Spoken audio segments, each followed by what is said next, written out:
is nice to see, after nearly 2,000 years, that the subject of this evening has brought together so many interested, serious students of a very remarkable, fabulous subject. The greatest of the books of Hermes is that which is called today the Divine Pymander. It consists of 17 fragments. These fragments together cannot be said to form the corpus hermeticum, but they certainly constitute the greatest core of central authority in the Hermetic system. Of these works, the Pymanderes, or the Vision, is by far the most important. It is usually placed second in the collection. The analysis of this work must begin with some effort to determine its place in the literary religious structure of our world knowledge. Actually, by structure, the Vision is a sacred book. It contains within itself nearly all of the traditional elements of a divine revelation. We have no real right to say that it is a plagiarization from other systems, although, as in the case of nearly all sacred books, it shows some indebtedness to earlier or contemporary thought. This must also be said of the Bible, or of the teachings of Buddha, or of the writings of Confucius. Thus we may say that the Vision not only gives us a firm insight into the Hermetic theory, but also explains clearly why this gradually came to be of unusual interest to chemists, and how it made possible, perhaps, the rise of symbolic alchemy. We know immediately when we approach the book that we are in the presence of something resembling an apocalypse. There is a reminiscent likeness to the vision of Ezekiel, or to other ancient literary and religious fragments. On the other hand, there is also a strange note of uniqueness running through the book. This uniqueness is not in the words, nor necessarily in the word pictures which are produced. It is in the arrangement of other available elements. That these elements existed prior to the production of the Hermetic writings, we cannot doubt. Therefore, it is the sequence into which they are placed. It is the order and descent of ideas which bring with them a certain newness, as though we had taken old and familiar pigments and paints, used a traditional canvas and the well understood brushes and palette, and yet it painted a picture that was new, a picture that combined much of the wisdom of the past and provided a kind of key to open doctrines which had already attracted and held public attention. Thus, I think we may say that the Vision represents a kind of key to the great theological mysteries of antiquity. It reduces them to a reasonable and recognizable order. It is a powerful defense of comparative religion, and like the Apocalypse of John, shows that the author or authors had a wide acquaintance with religions apart from the area in which this work is believed to have been produced. In broad structure, therefore, we have this work that has come down to us as the divine vision of Hermes Mercurius Trismegistus, who is described as a priest of the mysteries of Egypt, and whose writings, according to their own content, bear not the stamp of a man, but the stamp of heaven. And in this work, Hermes is advanced as a prophet, as a minister and missionary of God, as one peculiarly and divinely favored to reveal an essential doctrine to mankind. The work is brief, comparatively, and we can sometimes wonder why it did not gain a greater sphere of influence. In many respects, it has a drama missing in other sacred books. It certainly has a wonderful symbolism which could inspire the minds of many persons to the contemplation of mysteries. Yet through it all, there runs a thread of intellectualism, so broad in its scope, so deep in its implication, that in all probabilities it decreed or destined that the work should have a minority audience, that it could only be understandable by certain types of persons. While it was a wonderful picture story, it was only for a certain kind of minds. These minds were not sufficient in number to integrate around this work the kind of religion or the kind of a common descent of beliefs which we find with simpler, more obvious revelations. The work also brings into focus a number of concepts with which we are becoming increasingly familiar today. One of these is an extension and application of the Platonic concept of archetypes. The term archetype actually occurs in the vision. Therefore, there is a link between it and the psychological concept of archetypes which we have today. Also, like Buddhism, and to a measure like Taoism, the vision strongly emphasizes the psychological quality in human nature. It deals with mind, it deals with reason, and it deals with the pitfalls into which the mind may lead, and the method of rescuing the individual from the disturbing influences of his own thoughts. Thus, the work may be regarded in modern terms as psychological, and it presents religion as a psychological mystery. It presents theology not in its traditional or conventional form, but more as a philosophy. And we must assume from the collected product of the Hermetic group that the work was that of a philosophic religious body, in which perhaps philosophy took predominance, but in turn became the instrument for the clarification of spiritual principles.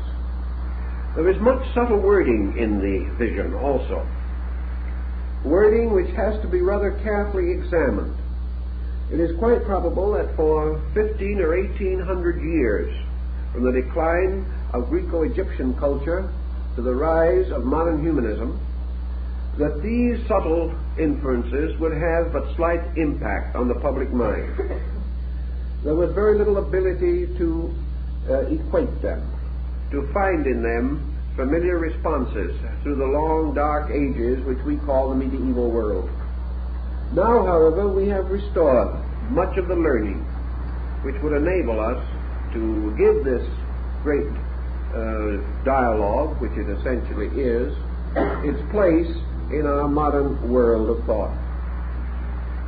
We come across two or three important points which call for, well, a certain divergence from our principal theme or stream. So we will have to be prepared to reach out into comparative religion just a little in order to clarify the issue.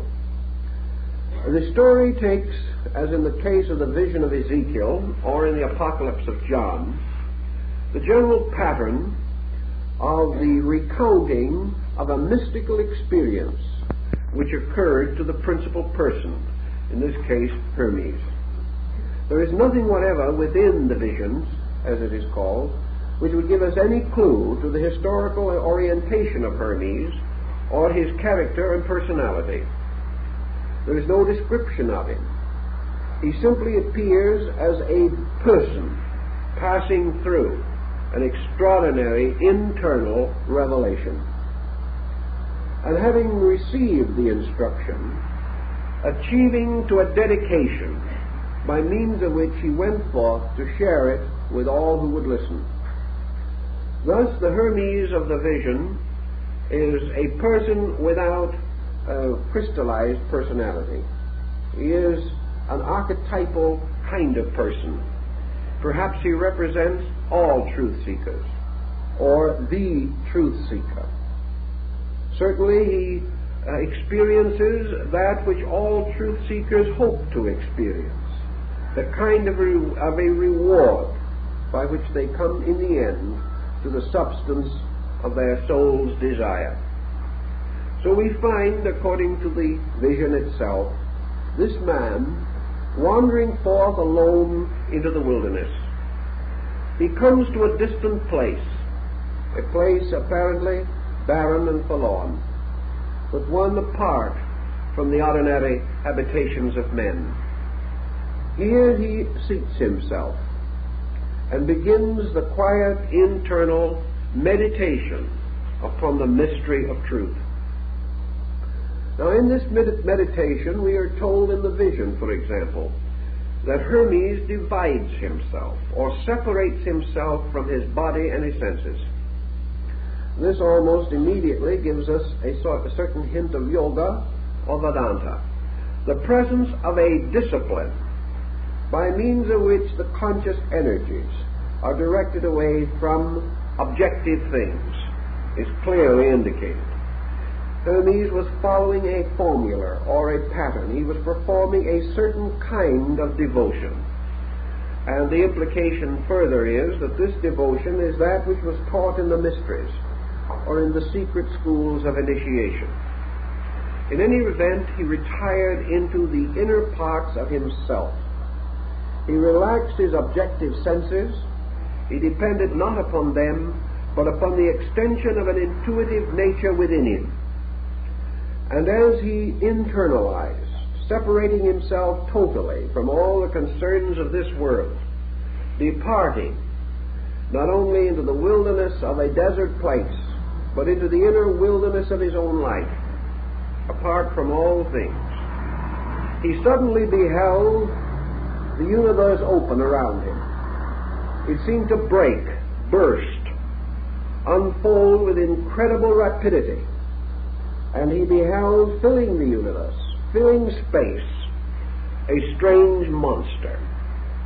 This monster was a great winged dragon, which writhed and turned and twisted in the air.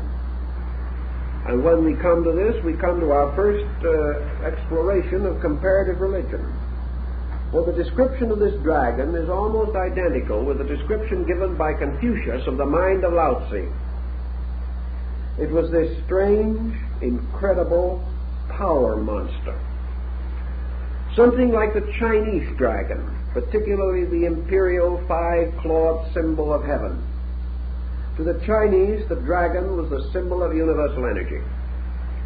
It was the symbol of life per se. It was the symbol of all power and of God as power. In the vision, this dragon becomes the personification of universal mind, the intellect of the world. It is a creature of vast strength and mysterious appearance, both inviting and menacing, and, as the vision tells us, utterly unfamiliar to the normal senses or to the expectancies of man's outward perceptions. Hermes, beholding the dragon, is terrified. But there is nothing whatever in the vision to indicate that this dragon was a monster of evil. It was not. It was the dragon of the mysteries. It was the winged serpent of the ancient Egyptian hieroglyphs. It was the combined symbol of life, light, consciousness, motion, and mind. It was all these qualities and powers as one eternal writhing thing. In the Chinese philosophy, the dragon is a most sacred and important symbol, inasmuch as it represents an animal that feeds from the sky. It derives no nutrition from the earth. It does not place its feet upon the earth. Its abode is space. It sleeps upon clouds. It never approaches man, and those who would discover it must journey to the most difficult and inaccessible areas.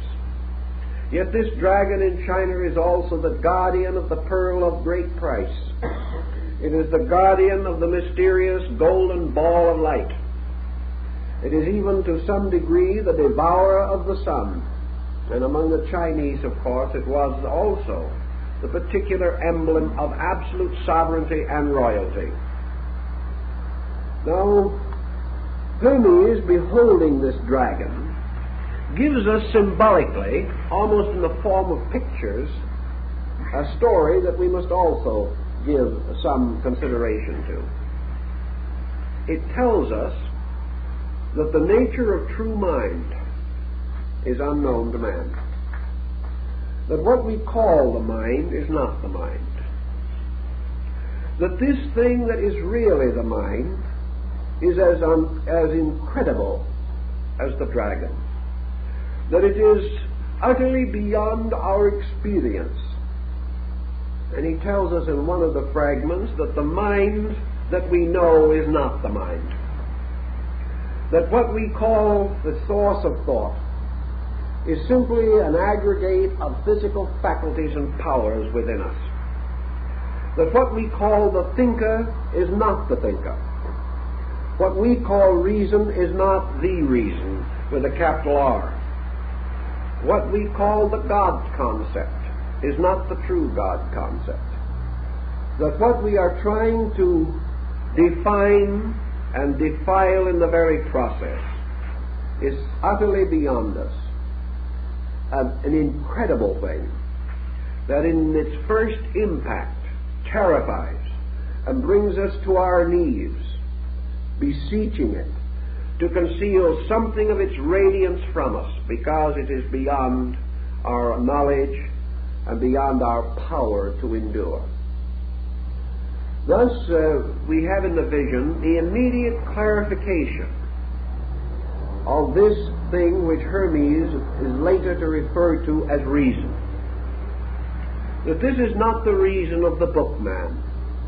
This is not the reason of scholarship. This is not the reason which arises only from the experience and contemplation of worldly things. This is not worldly wisdom. This is not the wisdom that is derived from the researches that we know. This is the wisdom which lives and forever exists free in space. A reason that never feeds upon earthly things, but has a life in itself. A reason that is wisdom with wings, an immortal creature. A creature forever in motion, forever frightening or fearful in its aspect. But at the same time, this fearfulness of appearance only, for this reason destroys nothing, attacks nothing, injures nothing. The only way in which it hurts man is because it frightens him. It does nothing actually to injure him.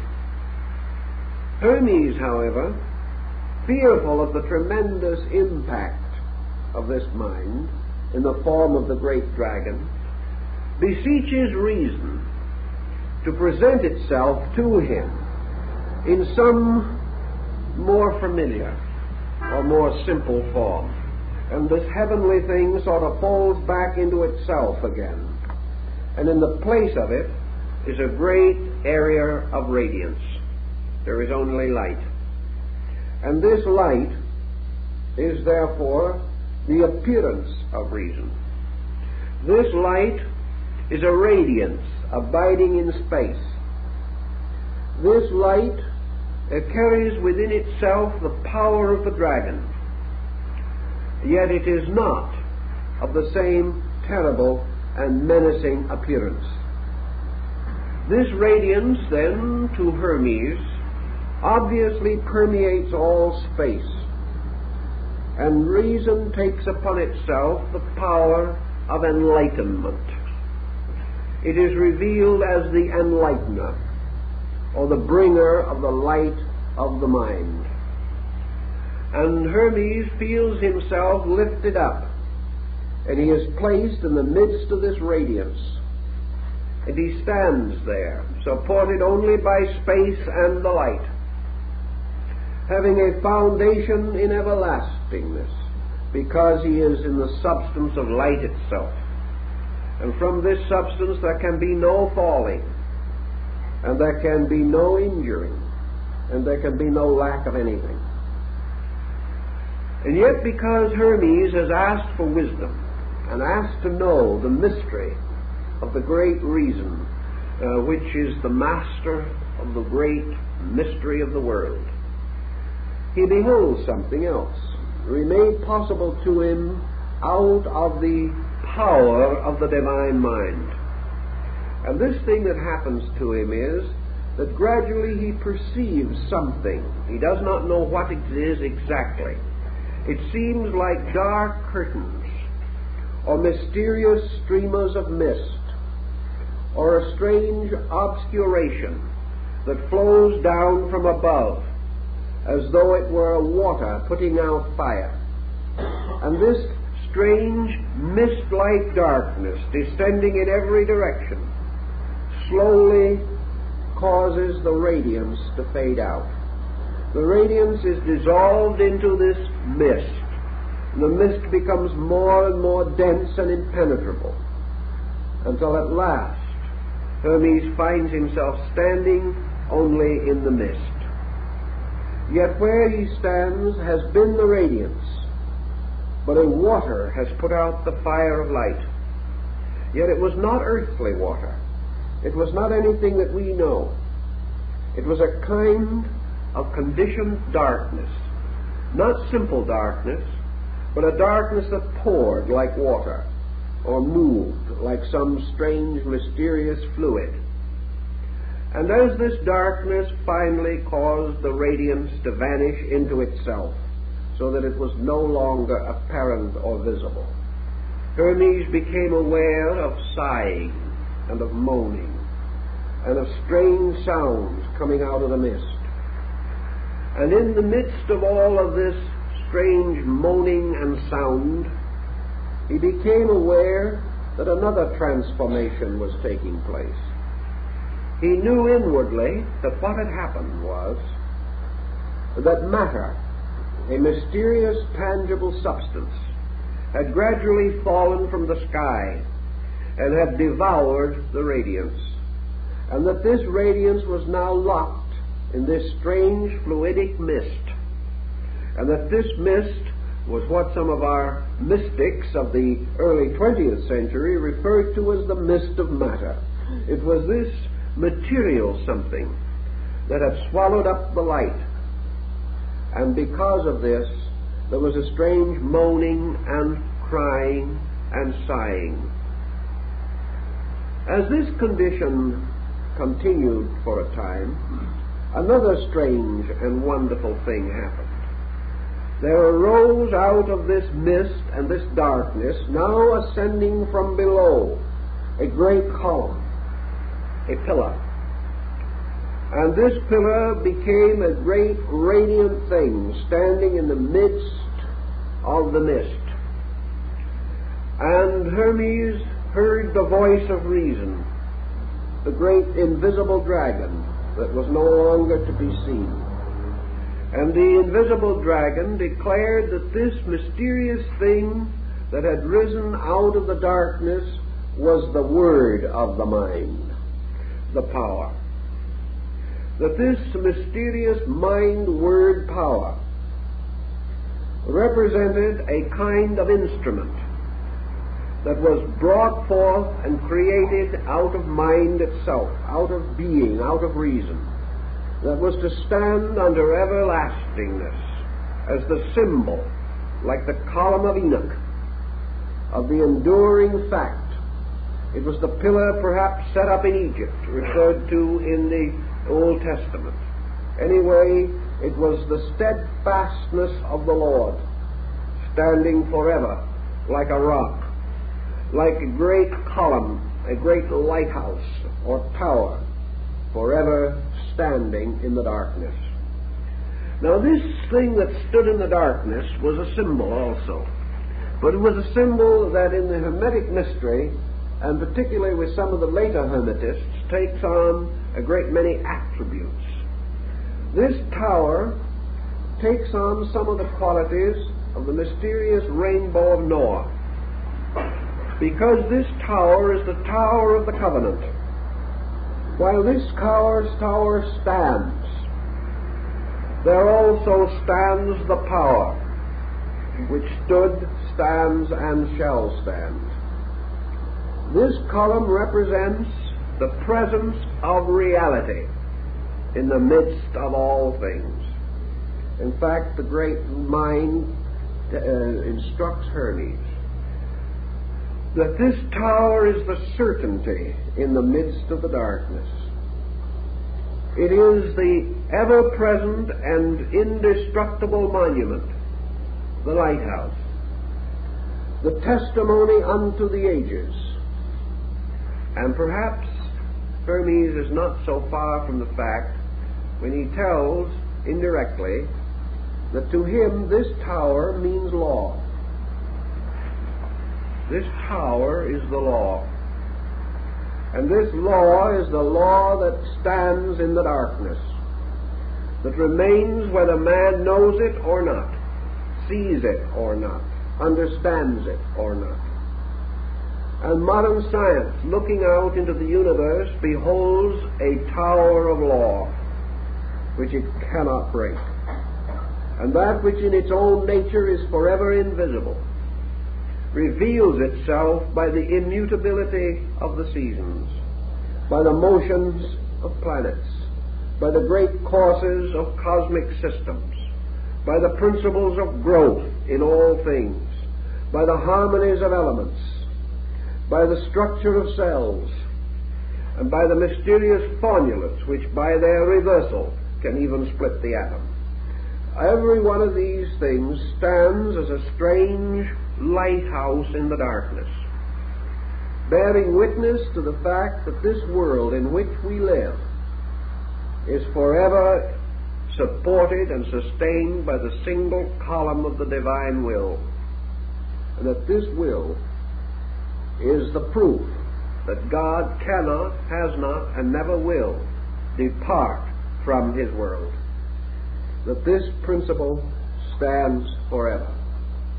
So in the midst of all uncertainty, man searching for truth may detect the presence of these eternal landmarks, these principles and invariable patterns, which impel Lord Bacon to say on one occasion that it is not necessary for God to prove himself by miracles, for his commonest works are in themselves miraculous.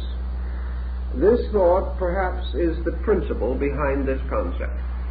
Certainly it is the column standing as the inevitable, visible, knowable, tangible proof to the eternal power that never ceases, never changes, and can never be destroyed. From this tower then also comes other thinking and other value.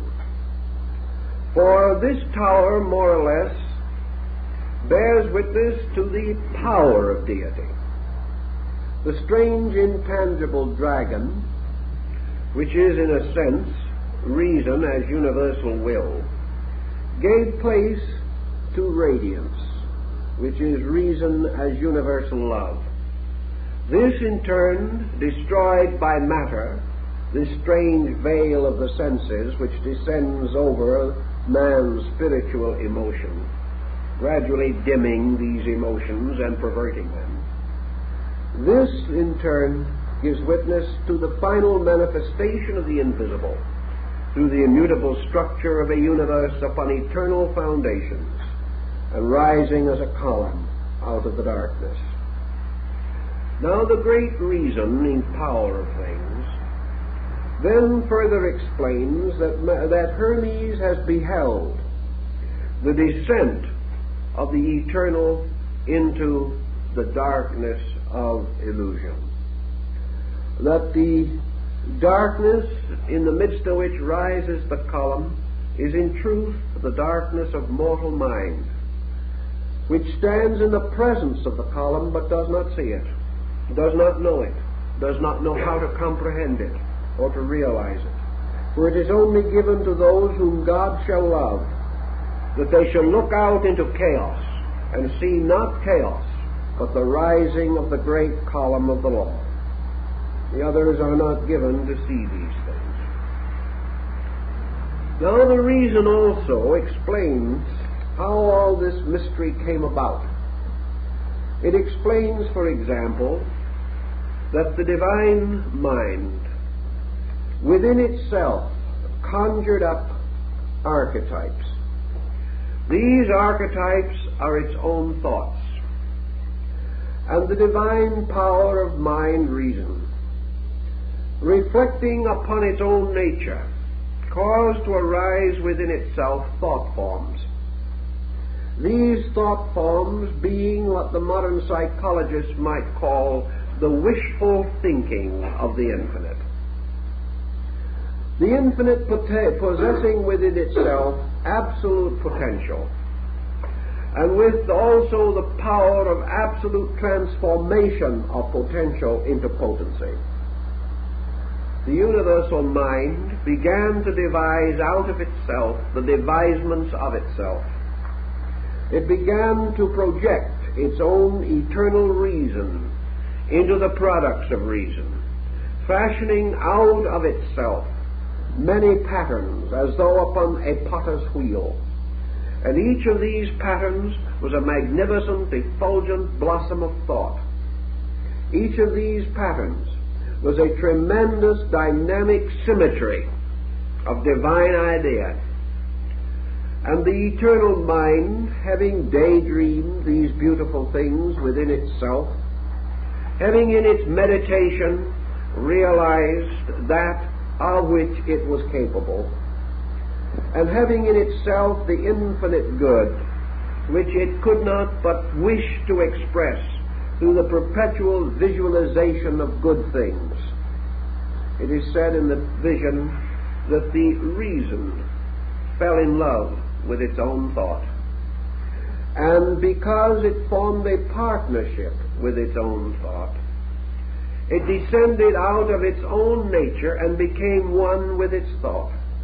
And this descent, or this departure from its own center into the center of its own production, was the first motion, and from this came the supreme illusion, which is existence as we know it. Thus, Hermes goes on to say that illusion always arises from reason falling in love with its own thoughts. That illusion for man is the dedication of the energy of his mind to the service of the productions of that same mind.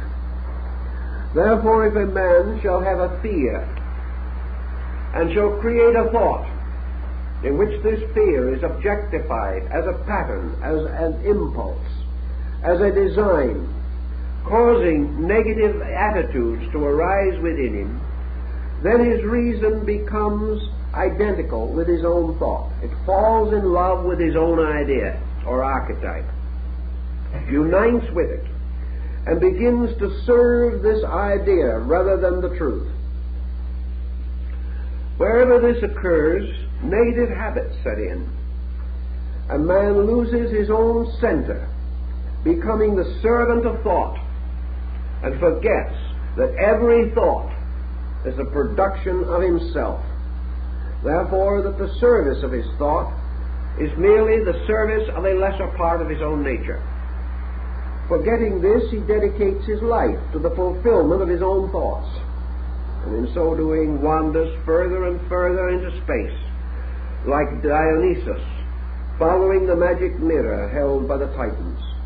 And when he has been lured away from the great throne of heaven, the Titans set upon Dionysus, the reasoner, and destroy him. And then they eat of his flesh. They in turn are destroyed by the thunderbolts of Zeus, and from the ashes of the Titans, containing the blood of Dionysus, was fashioned the bodies of mortal men. This is your Greek myth, and carries the same essential point. In the beginning, reason is lured into space by its own archetypal thoughts, thus establishing a pattern which maintains upon all the levels of life, and every man is lured toward chaos by his own thoughts, which he becomes enamored of, thinking them greater than the thoughts of any other man, and most of all, regarding them as greater than the thoughts of heaven. And in so doing, he sets up darkness, he sets up illusion, he sets up a mysterious falseness by which his entire future is strangely possessed and obsessed. The next point in the vision deals with another very interesting and curious thing. Having fashioned out of its own nature this mysterious symbol of the word mind, the great power takes the word and uses it as a kind of hammer, so that like the mysterious hammer of the Nordic deity Thor, or Thor, this hammer is used to beat out space, to carve or cut great holes in space. And we are again reminded of the Chinese, because Panku, the symbol of the divine mind personified, is given a hammer and a chisel, and is given the power to carve out holes in space. And these holes become suns and planets and worlds. And here's an interesting point that Hermes makes, namely that these are not bodies in space, but holes in space. And that what we call the solidness of a physical thing is actually a solid within a density. And the density is the true solid. Therefore, matter is not a solid in space, but a deprivation or a hole. And density, which is space itself, life itself, the divine mind itself, finds its own productions as small areas of negation within its own nature, rather than forms or structures more positive than itself. The word or the mind moving upon the great deep, upon this strange mist of matter, causes something that Hermes in the vision describes as striving. Therefore, here we have an alchemical principle of motion releasing fire. We have motion as friction. And out of the motion of the will in the form of the hammer, or in the form of the active agent, we find there emerging out of space the 7 children of friction, called by Hermes the sons of striving. And these are the 7 deities, or the 7 planetary gods. And together these gods constitute what Hermes calls the second mind. Therefore there is the first mind, or the reason, which is the dragon. And there is the second mind, which is composed of the 7 governors, or the 7 cosmocrators, the objective forces of creation. These 7 governors form the demiurgus, or the second type of deity, the secondary god. And to such orders of deities would belong Zeus in the Greek order, or Jupiter in the Latin. These deities are the objectifications, the coming forth out of the darkness of cause into the great world of effects. Universal reason, the first mind, therefore operates through the second mind, which is the orderly sequence of creative bodies and worlds. And these 7 governors have their power from the great reason, which is the dragon. But they disseminate this power from themselves into the world, calling forth out of the darkness the shadowy substance of creation. These are indeed the spirits that move upon the face of the waters. These are the Elohim of Genesis. These are the Ammonian artificers of Egypt. These are the sacred vowels from whose combinations are formed the names of God. These 7 then become the carriers of the word. They are the disseminators. They are the diffusers and the distributors. And they sit upon their ancient thrones, or drive their chariots around the golden altar of the sun. We have therefore now the concept of the emergence of a universe, of a solar system, or of a power. Now, in the midst of these procedures, Hermes beholds something still further.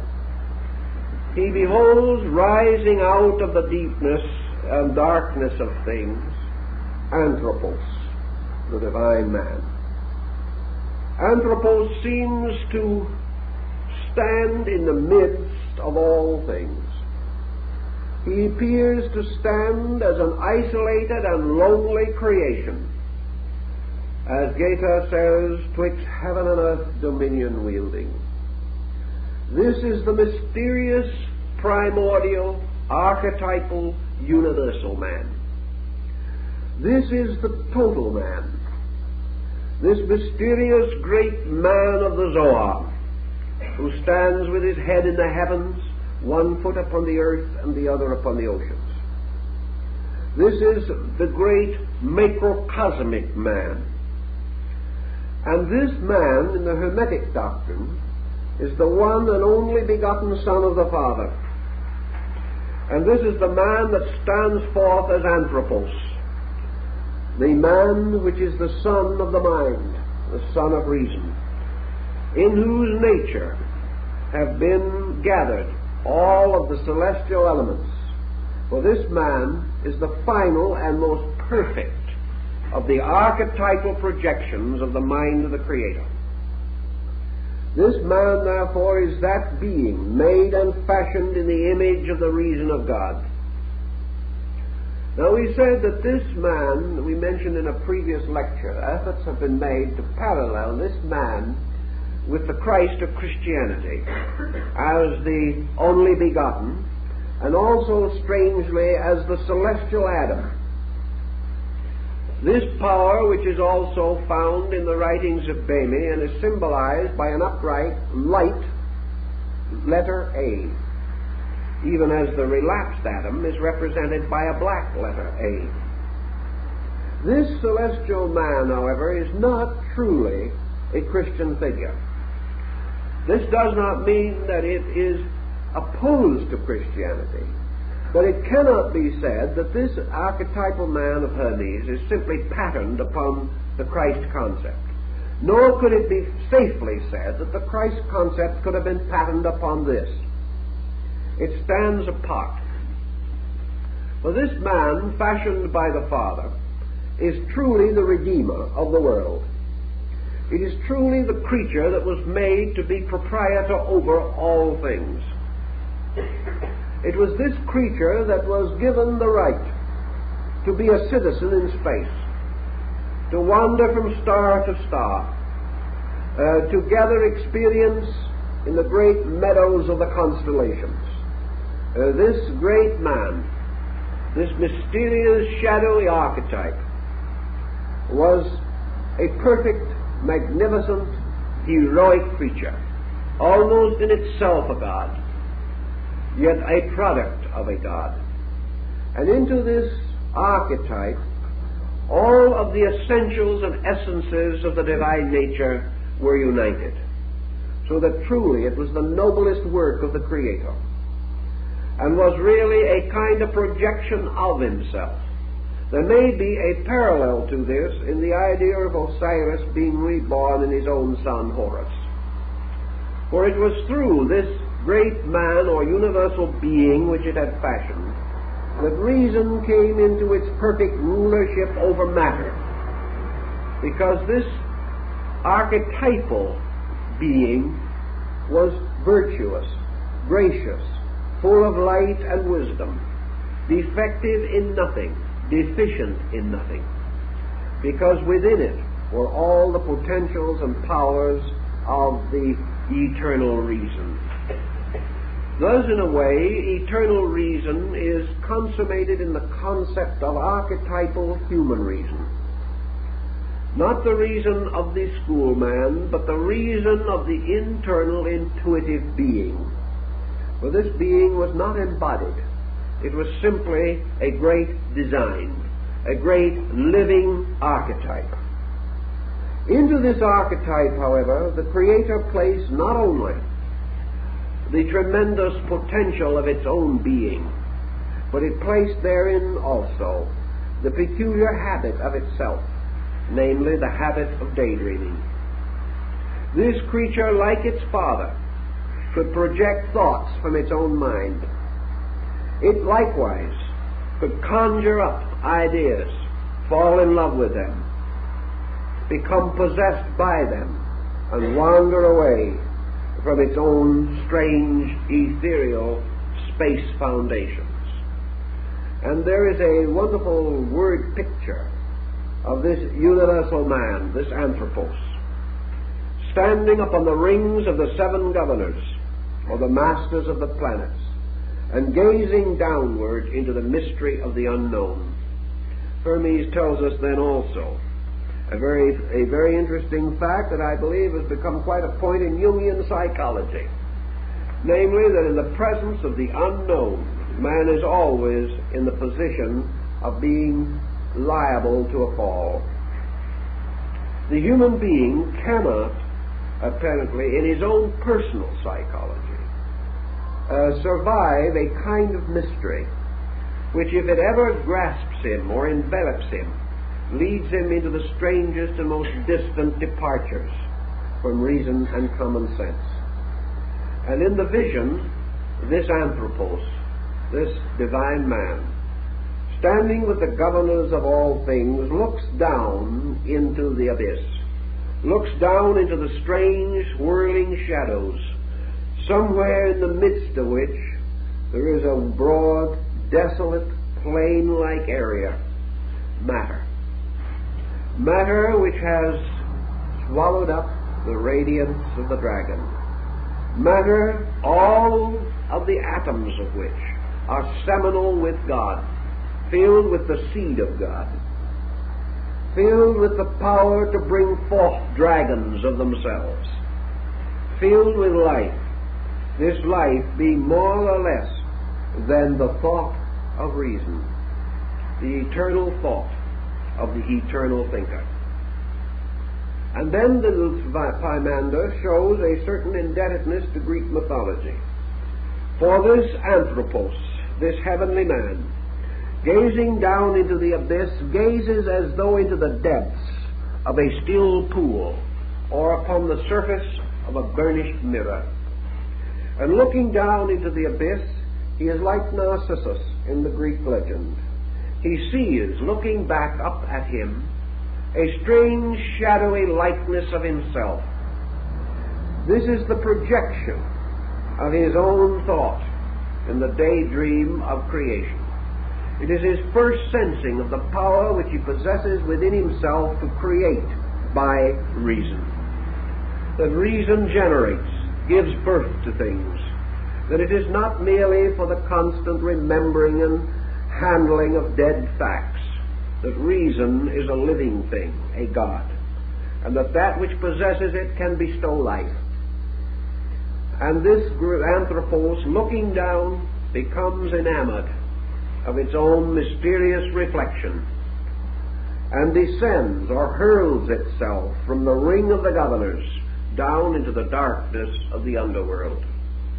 It goes not because of sin, it goes rather because of fascination.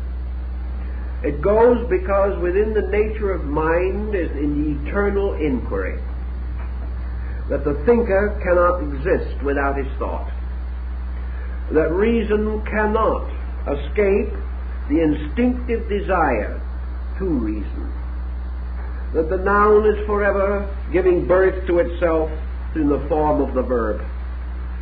Therefore, that the thinker without a labor is inconceivable. An existence which does not seek to solve the mystery of itself is inconceivable. And an existence that is not fascinated by the projected shadows of its own creation is also inconceivable. So we find this universal man moving downward, precipitously, but voluntarily.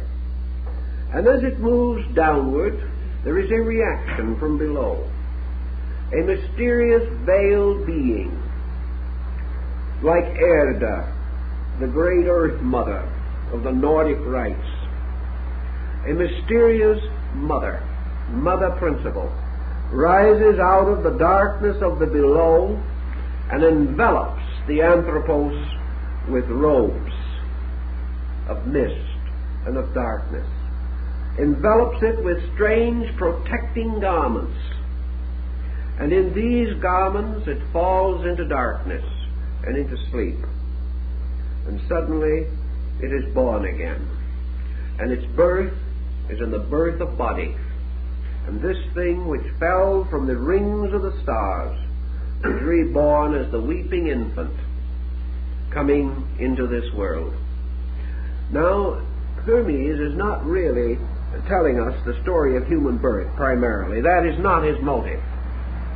Remember, our anthropos, or our man now, is a kind of mind.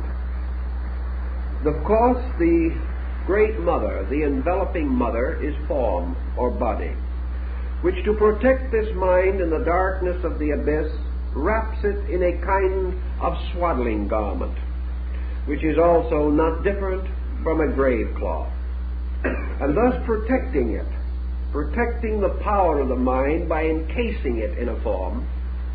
It then leads it downward into the world of form. And we find then archetypal man passing from the state of a spiritual existence to the state of a material existence.